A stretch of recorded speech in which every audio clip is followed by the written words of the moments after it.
Ayan. So, good evening everyone. Ito yung pangalawang 3D model ng stage set. So far lang naman nung pinagbago niya. Ito, pinagdikit ko na tong panels, left and right. Ayan. Tapos ito, makikita nyo dito. Ayan. Diyan. Ito, dinagdagan ko na siya ng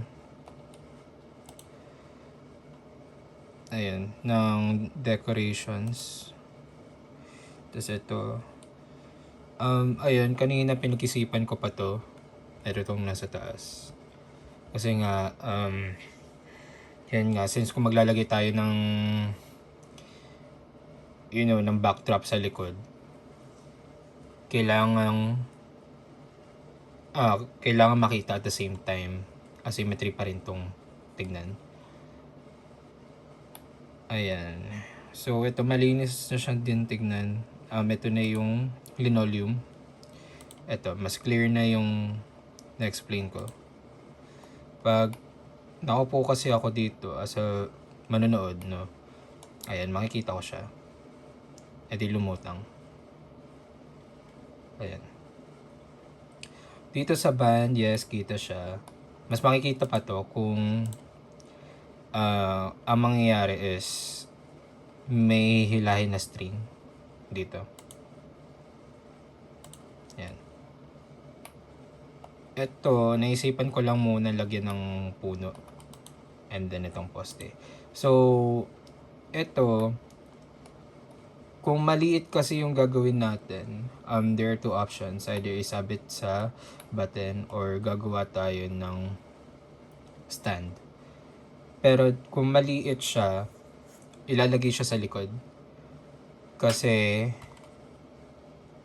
una, is sobrang occupied niya pag nandito sa right wing.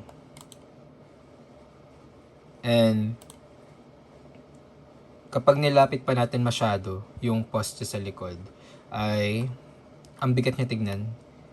Kaya ako sinabi na mabigat yung tignan kasi ang daming nakalagay dito.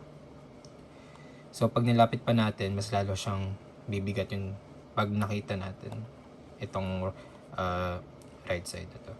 So, eto, hindi pa siya official and pag-iisipan ko pa rin kung saan ko ilalagay yung sa Barangay Mabukal. Pero, expect na lang na hindi ko ilalakihan yung Barangay Mabukal. And also, I'm still thinking paano natin may papakita na itong buong bahay ni Lolo Nestor ay nasa Barangay Mabukal. Mabukal, I don't know. Ayan. Wait. Ayan. So, overall, malinis na siya tignan. Ayan. Okay. Sorry. Ayan. Okay, pakita ko sa inyo yung exterior panel. So, ito yung exterior panel. Ito yung, pakita ko muna yung kabuuan. Okay. So, ito.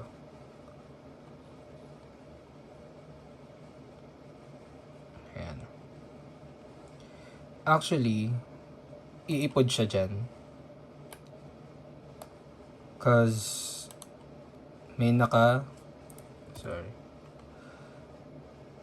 nakaharang sa likod. Ito. Yan. Hanggang dyan na lang yan. Maglalagay pa ako dito ng decorations. Kunin ko yung inspo dun sa bahay namin dati. Ayan. So, maglalagay pa rin dito. Ito pala, pinag-iisipan ko pa muna yung kulay. Kailangan ko muna i-search or research ko muna kasi I was kind of wondering paano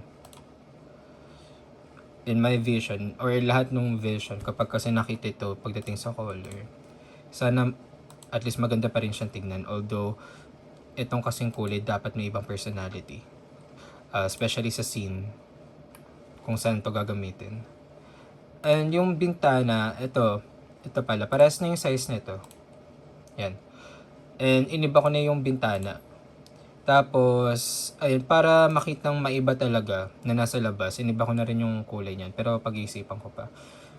Ayan. Okay. Next is, pakita ko pala muna yung likod.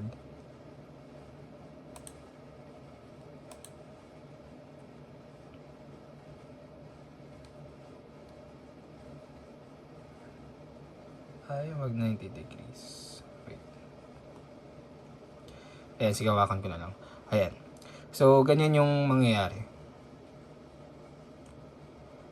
Sabihin natin, ayan. Okay. Ganyan magiging tsura niya. Pero kasi, ang problem ko naman is yung sa color.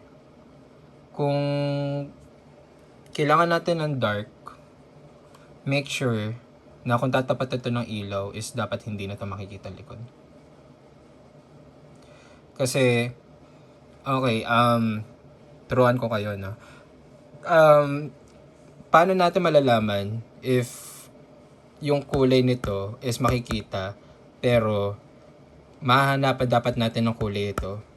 Kapag once na ito lang yung tinapatan ng spotlight pala, is dapat hindi makita to.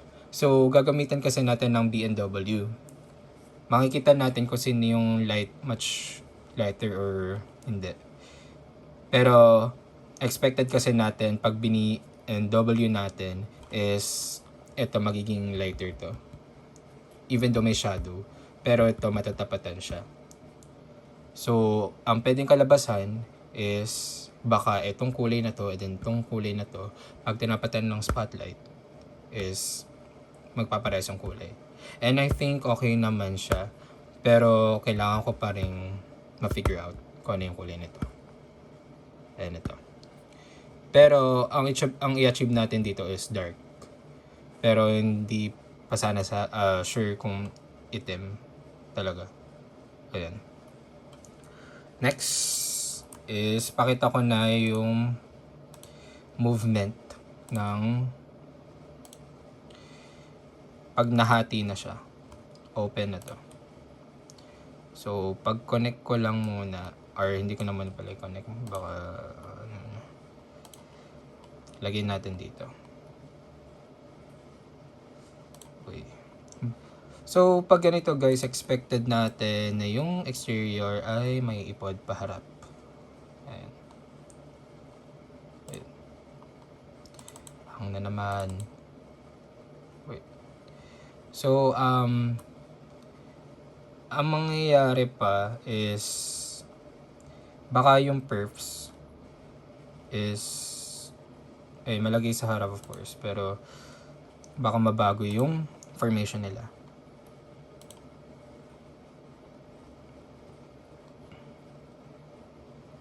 Ayan, okay, sabihin natin ganyan, no? Hati na yan. Yep, hati na siya. Pag sabihin natin maghihiwalay na, ganito magiging itsura niya. Yan. Which is maganda naman. Ito, pag tinanggal natin,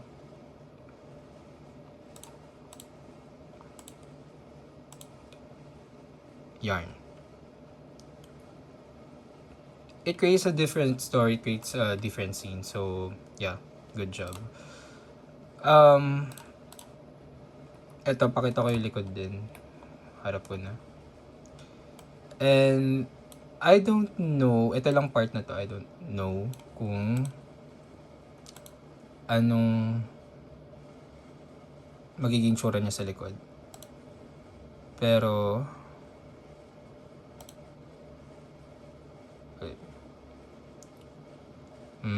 ayan. Ganyan yung tsura niya. Hati siya. So, hindi siya symmetrical.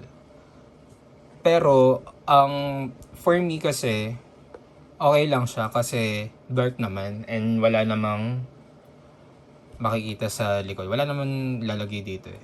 Okay lang siya. Unless, kung yung kulay niya is lighter. Okay.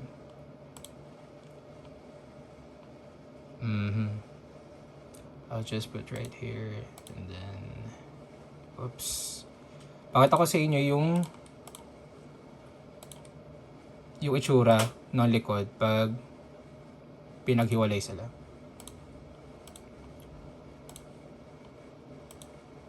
Ay hindi, ganito eh. Sabihin natin ito pinaghiwalay, no? Ganito yung magiging itsura niya. Pag pinagdikit natin,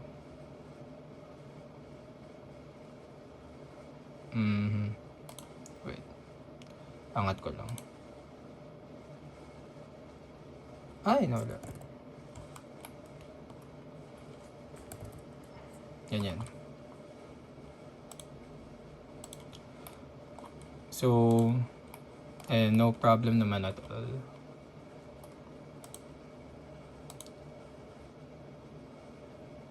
Ayaw mga, okay dito. Ayan, sige. Pero ayun, kung na-imagine nyo na din goods, mahirap siya i-manipulate. Kasi, na siya. Naka-component na siya. Pero ayun, ang ko naman ngayon is, paano ko mayu-utilize yung backdrop. Kasi overall naman, ang kulang na lang dito is mga gamit. Dito yung sa pagkain, fruits, vegetables, and then yung mga utensils, equipments, and such. And dito yung sa displays, religious things. And lalagyan pala ng TV or appliances. And then dito siguro, ayun, wala. Dito is pinag-iisipan ko pa. Kasi gusto ko sana i-consider if lalagyan natin ng back panel. Kasi yung back panel na yun, possibly magmumukha siyang nasa compound tayo. Pero let's see if kung yung bubong, kapag naglagay tayo ng back panel na isa lang, I think magagawan siya ng paraan naman, no? Magiging itsurang nasa compound siya. Pero let's see, no? Para imagine niyo na lang ito yung may isa pang bahay pero nandito siya sa likod. And then yung silhouette ng bubong niya is katulad dito. Yan, dito. Ayan.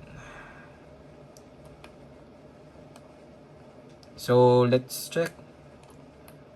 Sabihin natin nakaupo ako dito.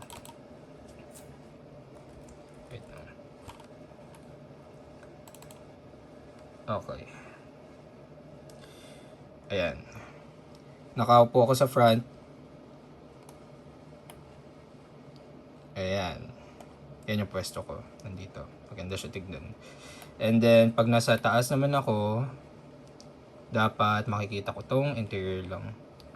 Or maybe, ayun. Bonus na rin kapag nakita na yung nasa taas. Nandito ako sa, ayan, harap. Nasa taas. And then, pag nandito naman ako, ayan, dito makikita. Ito. Nice. And then dito.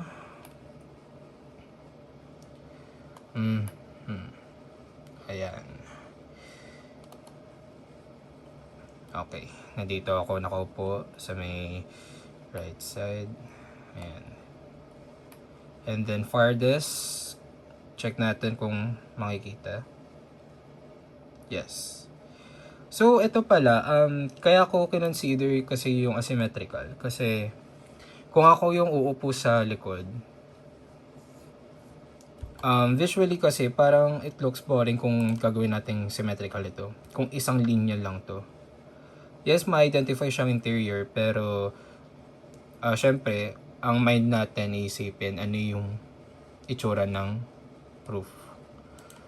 So, ayun. Kaya isa pa is, ayun, nilagyan ko lang dito ng triangle for the silhouette na rin.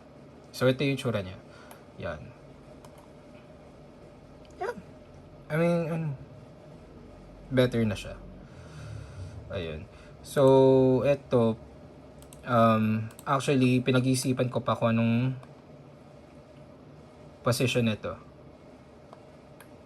Kasi, ang concern ko lang, kung lalagyan natin nito ng poste, is, kung yung isa pang button is gumagana.